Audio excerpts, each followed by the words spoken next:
Good evening or good afternoon even from yammybtv, depending on when this video reaches you. Um, Sending loads of love as usual. Today I'm going to go back into monologues. Monologues as in reflecting and remembering life and times of prison. And 99, 2000, 2001, it's fair to say that in Belmarsh at that time, everybody that you could ever think about from that life, from the streets, were there at the same time. Now, what we've gathered throughout history and throughout everything that's ever gone on, we know there's always been a problem. If someone's got a problem with someone, somebody else has got a problem with the same person. You join alliances at the time, whatever suits you, whatever gives you the protection at the time. So you've got your safety in numbers. 1 minute you're all alone and you don't want to show yourself or out. You're even scared to go on visits in case you bump into anyone. But then all of a sudden everybody turns up from different areas, and you know, because you've got the information stored, that that group doesn't get on with that group and this group doesn't get on with that group, so I'll play whatever sides. So we were all guilty of playing the sides that we needed at the time for survival, is fair to say. And some of the stories I'm going to go over now, I'm recollecting, and I'm just think it's interesting to say that a lot of these my message today is that I believe that prison during this time and probably after or many years before, prison saved a lot of men from dying early, because it's fair to say as well that a lot of men since and before died at the hands of that life. And some died not so much being involved in the actual beef itself, but because they were on the fringes of being involved in the early gang culture of London, especially. Like you weren't on the front page where you yourself had personal beef with the person that the main head had beef with, but you were part of that group there. But like I said, you're on the fringes, and sadly you're not here today, and you paid the ultimate price of being around things that really had nothing to do with you, because nobody had actually done you anything personally, but you had to pay with your life because you was around at the time when things were going down, and you paid with your life, sadly, you know. And during that time in Belmarsh, now, I've never spoke about certain things, like, but I'm getting to that stage now where why not share with you, you know, the day in the life of when everybody's in the pen at the same time and all these things are going on at the same time, if you get what I mean. And I was thinking about Teo. I don't know whether many of you have met Teo along the ways from South London. He got a life sentence. Apparently he's out now and doing quite well and changed his life and everything. But I remember obviously there was talk with him where he was involved in stuff outside, like many of us was, and it caught up with him in jail. Well, not so much caught up with him, but you know, there was things going on with him at that time where the same people that he had the problems with outside were inside at the same time. And I used to say to him, well, you're on your own here, kind of thing, fella. So if you go down to visits, or you go down to education, or you walk along the walkway and there are 3, 4, 5 co-defendants up, when they see you, you're going to get a good kicking. But all credit to him, he turned up, and one of those days he turned up and it happened, and he was down the visits hall waiting to go into his visit, and he caught up with one of them from South London, big tall fella called Dean something. Sadly had a brother who died at the hands of the police in a shootout years and years later. Tragic story that was. But he held his own that way. He didn't win, but he was only 4'5" or 5'1" or whatever. Quite strong little geezer, Teo. But he put up a good fight, and I remember having many jokes of him out the window and him saying to me, "Oh, I just got my life sentence, Yammy," and saying, "Oh, well, I don't know what to do, because if I go here, if I go there, it's on for me. I don't know, how am I going to do my sentence in peace?" Because a lot of men, you know, being in the mix all those years, you don't get a lot of peaceful time when you go to prison, because these beefs last forever and ever and probably still go on today. The only difference is that many are not around anymore, or many just wishing that they never played a part in it at all and have so many regrets. And there's certain places they can't go, as brave as they might be, that they might come out and say, oh, I don't care or whatever.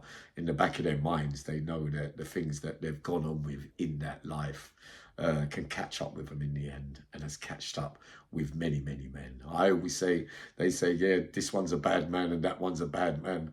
Or once somebody said to me, yeah, but Yammy, hold on, the graveyard's full of bad men. What difference does it make, like, who was badder than who in the end? Because it's quite like fair to say that, you know, we all end up in the same place. But the message of it saved a lot of men's life, I'm believing it was true, because during that time, a lot of deaths and a lot of people that got time during that time were probably saved by the sentences they got.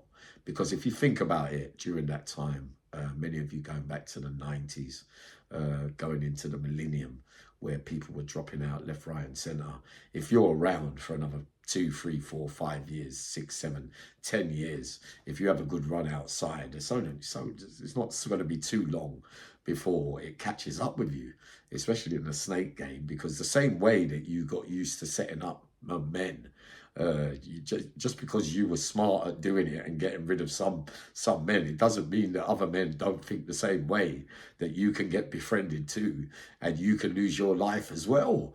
So many lived in fear of that. It's not like you're going to be the smartest one that ever invented the one of snaking out men to get rid of them, and then having to worry for the rest of your life that if the same, you know, if they cotton on to that it was you that set it all up, that your time's going to come also, because it can come in many forms. And many times along the years, we find out a lot of the murders that have happened through somebody giving somebody the heads up. Sorry, 1 second. Somebody giving somebody the heads up of where you are, who you're associating with, where you're going to be found. Even today, it's still happening, isn't it? But I was also thinking about a time, again, somebody that's not here no more, Fox, rest in peace. I didn't have many problems with him. There was other people that had problems with the East and West thing. I wasn't really somebody, you know, I had my loyalties to certain things. But some men I treated the way that they treated me. And if you had respect for me, I had respect for you. Now, there was a time in Belmarsh during that time where the Easty kind of West thing got kind of like pieced out a little bit, like, for now, right, too much has happened, we'll drop it all out for a little bit. Whatever happens in the future happens. Like, things obviously have got sorted out somehow or some way, because the police are onto certain things. There was many people that lost their life through certain beefs along the years. So, you know, for it to carry on, you know, your names are going to get called out, but unfortunately, because you're already associated with the gangs that are at war, if you get what I mean. So even if you're not there, your name's going to get called. I remember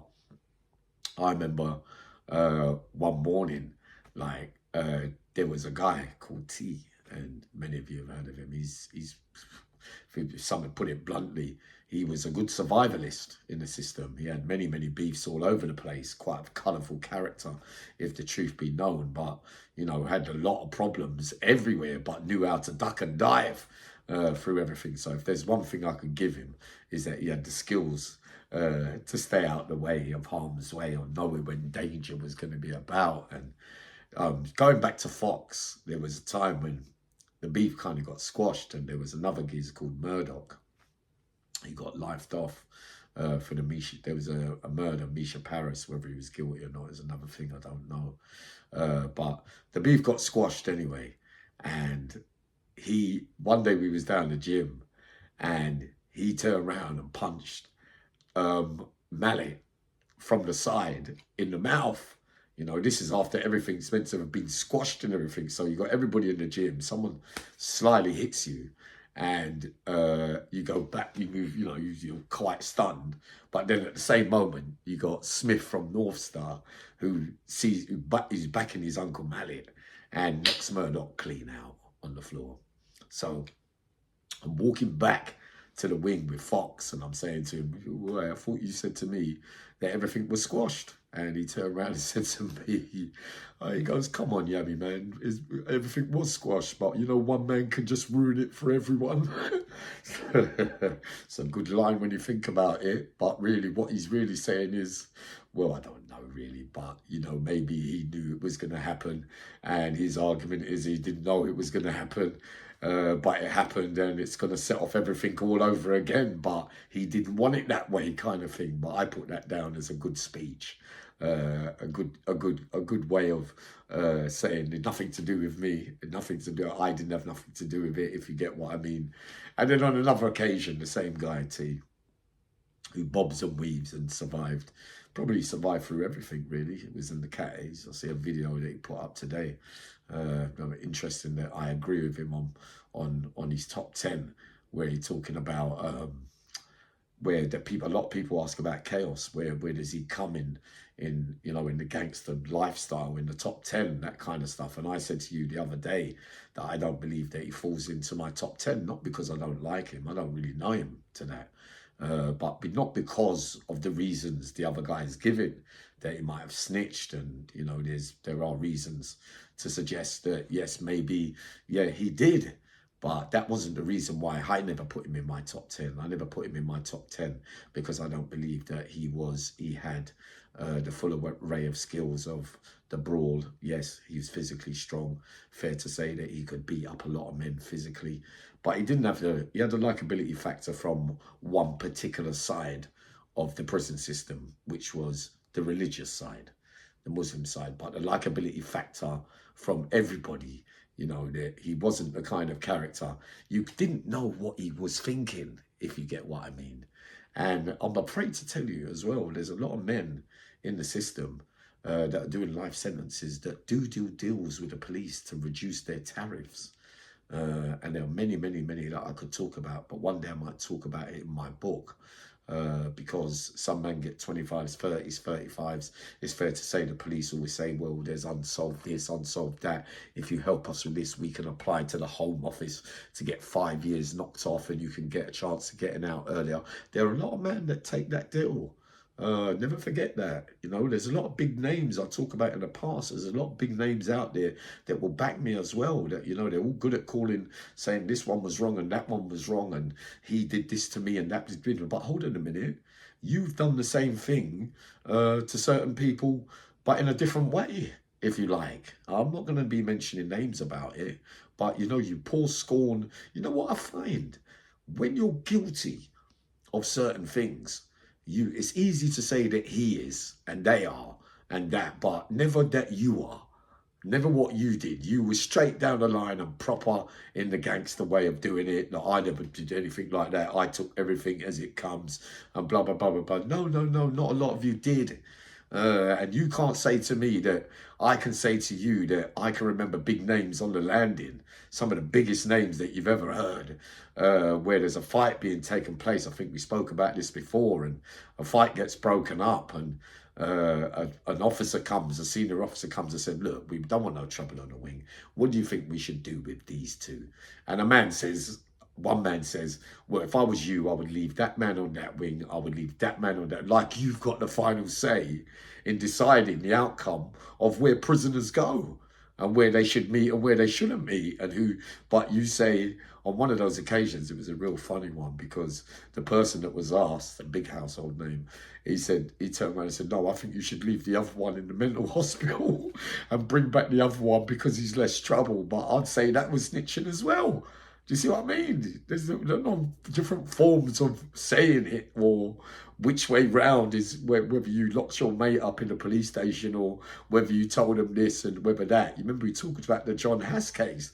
They all got on his case from Liverpool, saying that the legendary Michael Howard, the Home Office, that changed a lot of things for the worse. To be honest, nothing that he ever did ever helped out the system. If anything, it increased the overcrowding and stopped a lot of people with the 2 strikes and the IPPs and all that kind of stuff. Made the system even worse than what it was already. But apparently a deal was done where John Hass was meant to, allegedly, again, said that I know where there's a garage full of guns and explosives, and if I tell you where they are, would be able to help with my sentence, kind of thing. But he didn't give up no names. He didn't say who it would belong to or whatever. He's just saying where you can get a result by going to this garage. I'm not saying how it all worked out, but maybe, you know, suggestions are that he might have even put them there himself. I'm not saying that he did, you know, but I'm saying that, and they bought into that, and then they made a deal with him, and then but they're all grassing him off. But at the same time, no one got locked up for it. Who got locked up for it? No one got locked up for it, but that means that you dealt with that you done it with that way and do it that way. But if it was that way, in the way that it was done, because I used that one in a different way at some stage in life, because I learned, you know, like we do in the prison system, how to manipulate certain things, and he got a result out of it, so everyone's screaming. So when he comes back now, and a lot of heads are rolling over it, because you remember the stigma behind the Michael Howard thing.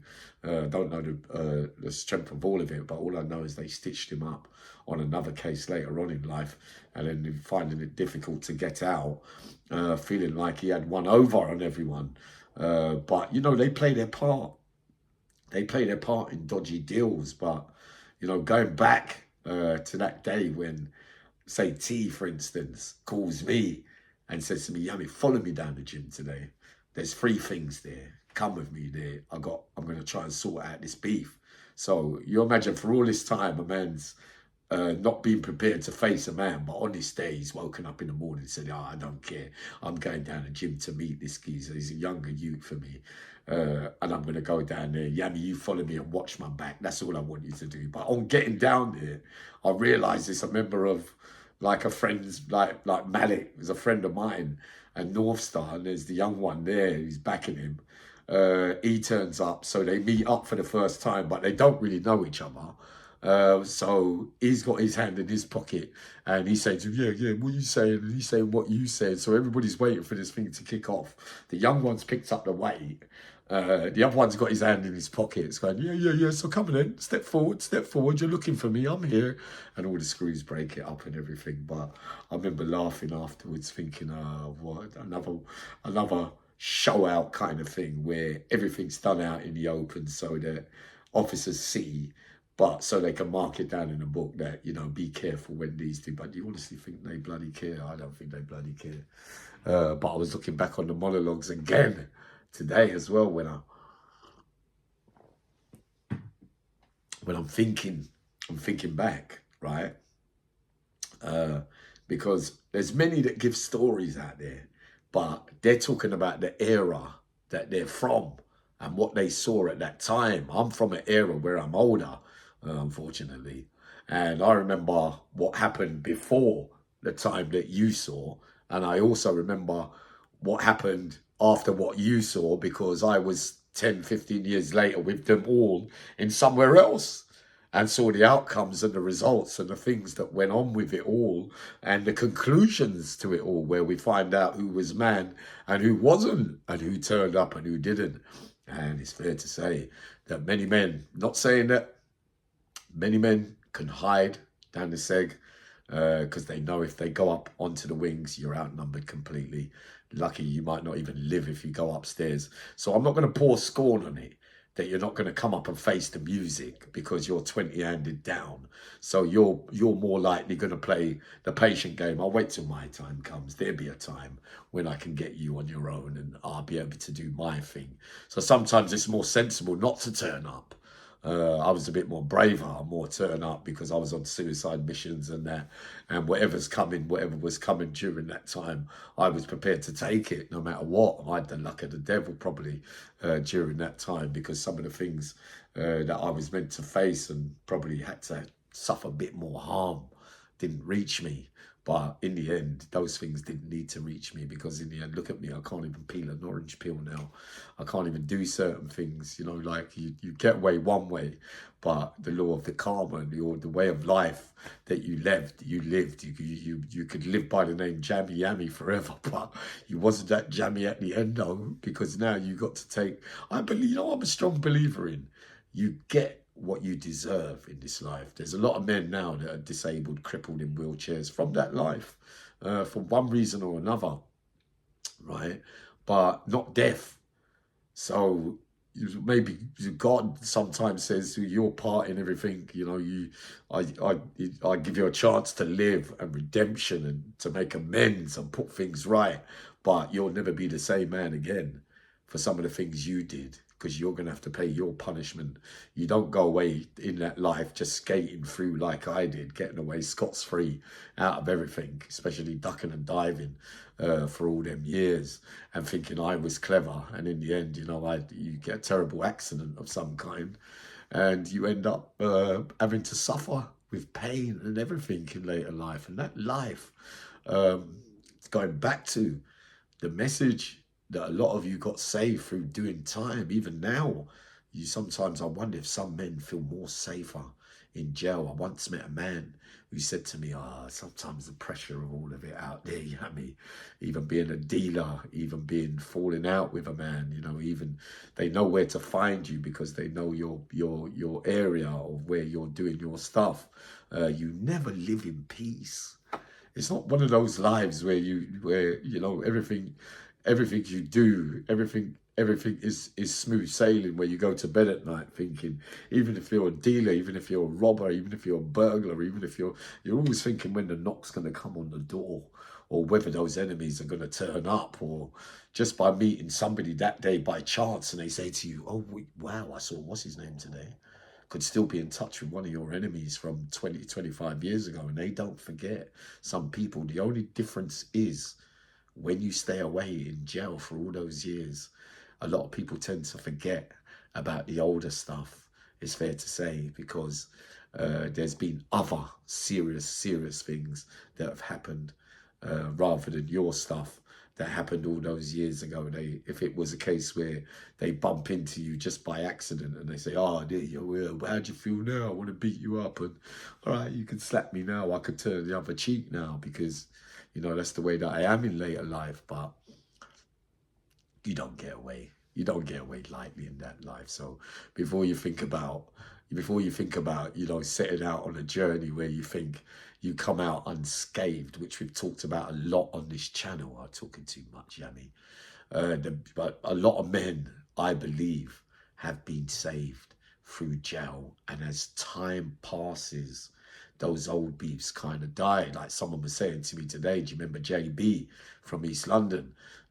We knew about him, you know, rest in peace, Granty, who died sadly for the cause way back in the day in a nightclub somewhere. I don't know the ins and outs of it all, but I know he was another one who was on the fringes of certain things.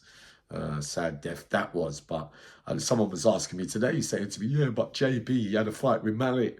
They had a fight, they had 2 fights and blah blah blah, and JB was, you know, there's even name calling with JB now. There's by his own friends, even with his life as well. I don't know, I met him a couple of times. I thought he was all right, but the stories that come round when they say, yeah, but I remember, yeah, someone said that he was there and he was winning and he was winning.